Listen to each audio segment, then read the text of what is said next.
Timeline, 5000 ans d'histoire, Richard Fremder. Quand la Première Guerre mondiale éclate en août 1914, Charles de Gaulle a 23 ans. Comme des millions d'Européens, il entre dans ce qu'il doit être, croit-on, une guerre courte. Quelques semaines, vous savez, c'est les fameuses fleurs au fusil, etc.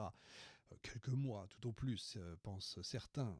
Bon, vous le savez, nous le savons, la réalité sera tout autre. Pendant plus de 4 années, l'Europe va s'enfoncer dans un massacre industriel sans précédent.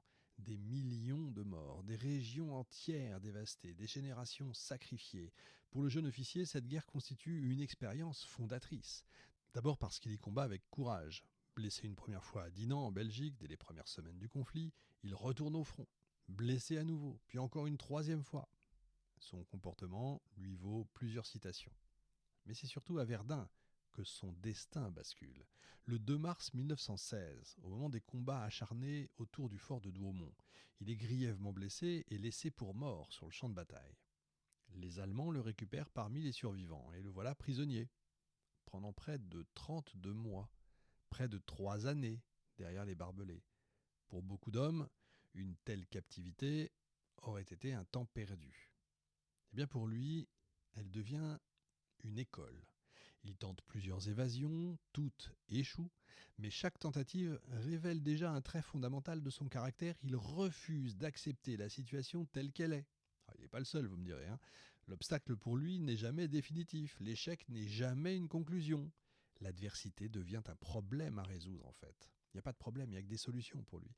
Pendant sa captivité, il lit énormément.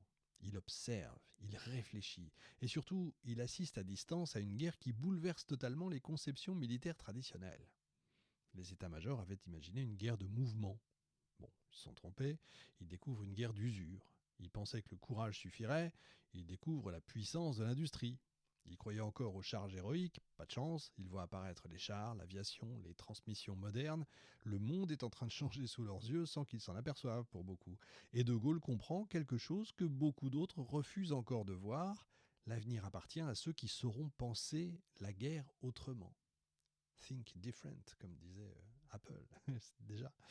À sa libération en 1918, il n'est plus le jeune officier d'avant-guerre. Il a vu l'effondrement des certitudes vieilles de plusieurs siècles. Il a compris qu'une armée qui refuse d'évoluer est condamnée. Cette conviction va désormais orienter toute sa réflexion. Et durant les années 20 et 30, il va se consacrer à l'étude. Il enseigne, il écrit, il publie. Et progressivement, il devient l'un des rares officiers français à réfléchir sérieusement à ce que sera la guerre suivante. Cette question paraît abstraite à beaucoup de ses contemporains. Après tout, la France a gagné.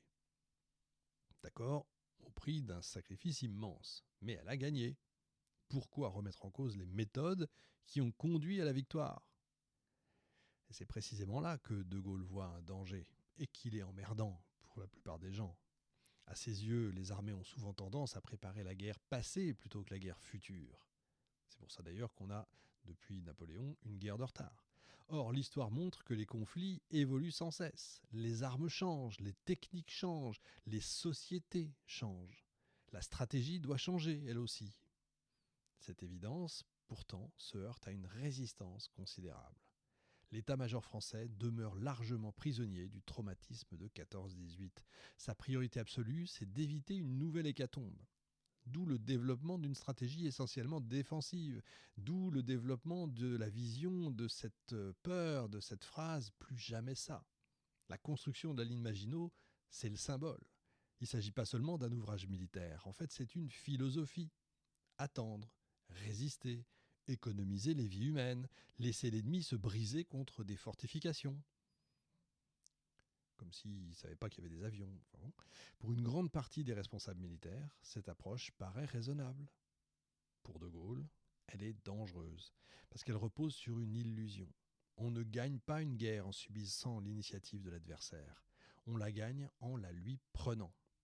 C'est pourquoi il s'intéresse passionnément aux chars, pas comme simple soutien de l'infanterie, mais comme force autonome capable de percer les lignes ennemies et de rétablir la mobilité sur le champ de bataille. Eh bien, cette idée paraît révolutionnaire. Et pourtant, elle ne l'est pas totalement, parce que d'autres officiers étrangers développent des analyses similaires, notamment où, vous le comprenez, en Allemagne. Mais en France, Ces thèses rencontrent une hostilité considérable. Pourquoi ? Parce qu'elles remettent en cause tout un système, toute une hiérarchie, toute une génération de chefs militaires. Reconnaître que De Gaulle a raison reviendrait à admettre que les certitudes de l'après-guerre sont peut-être erronées. Or, les institutions acceptent rarement de se remettre elles-mêmes en question.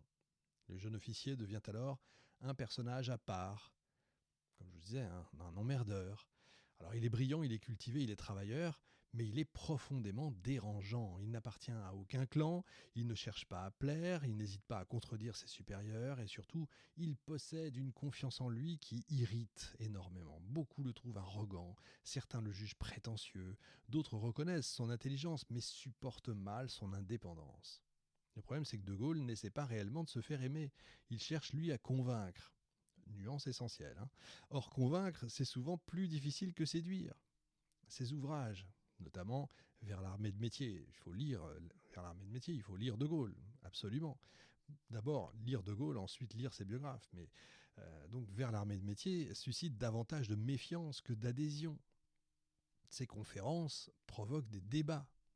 Ses analyses circulent, mais les décisions ne suivent pas. Et il devient progressivement ce qu'on pourrait appeler un prophète bureaucratiquement toléré, un emmerdeur qu'on met dans un placard, entre guillemets. Donc, on l'écoute, on le félicite, c'est bien ce que vous faites, vraiment, c'est bien. Et puis, on passe à autre chose. Les années passent. Et pourtant, les événements, vous le savez, nous le savons, lui donnent raison. L'Allemagne d'Hitler se réarme massivement, elle développe précisément les outils que De Gaulle juge décisifs, les blindés, l'aviation, la mobilité, la concentration des forces. Hitler, on le pense, a lu De Gaulle. Pas pour ça qu'il a suivi ce qu'il a fait, mais il l'a lu. Les succès allemands en Espagne puis en Pologne semblent confirmer ces analyses. Mais alors en France, rien ou quasiment rien ne change. Pourquoi ? Parce que les démocraties ont souvent du mal à croire aux catastrophes avant qu'elles ne surviennent. Ben oui, parce que l'expérience passée rassure davantage que l'avenir incertain. Parce que les responsables préfèrent généralement gérer le présent plutôt que préparer l'improbable. De Gaulle observe tout ça avec une inquiétude croissante. Ah oui, pas le seul, mais il est l'un des rares à exprimer publiquement ses craintes. À mesure que les années 30 s'achèvent, son isolement devient presque total. Et il voit venir la tempête. Il comprend que la France risque de subir un choc majeur. Il pressent que les structures politiques et militaires du pays ne sont absolument pas prêtes. Et ce qui rend sa situation particulièrement douloureuse, c'est qu'il ne dispose d'aucun moyen réel d'agir. Alors oui, il a les idées, mais il n'a pas le pouvoir. Il possède la vision, mais il n'a aucunement les leviers. Il assiste presque impuissant à ce qu'il considère comme une marche vers le désastre. Cette situation explique en grande partie son comportement futur. Quand survient la catastrophe de 40, De Gaulle ne réagit pas comme les autres responsables français. Pour eux, l'effondrement est une surprise. Pour lui, c'est l'aboutissement logique de 20 années d'erreur. Pour eux, l'urgence, c'est de limiter les dégâts. Pour lui, non, il faut rompre avec les raisonnements qui ont conduit au désastre. Pour eux, l'armistice paraît une solution. Pour lui, c'est une faute historique. En réalité, le futur chef de la France libre ne naît pas le 18 juin 40. Il naît dans ces années d'avant-guerre, dans ses bureaux où il rédige des notes que personne ne va lire, dans ses conférences où il tente d'alerter ses supérieurs qui n'en ont strictement rien à faire, dans ses livres qui dérangent davantage qu'ils ne convainquent, dans cette solitude intellectuelle qui lui apprend à vivre contre le courant. Quand la France va s'effondrer, il sera presque le seul parmi les dirigeants du pays à ne pas être surpris.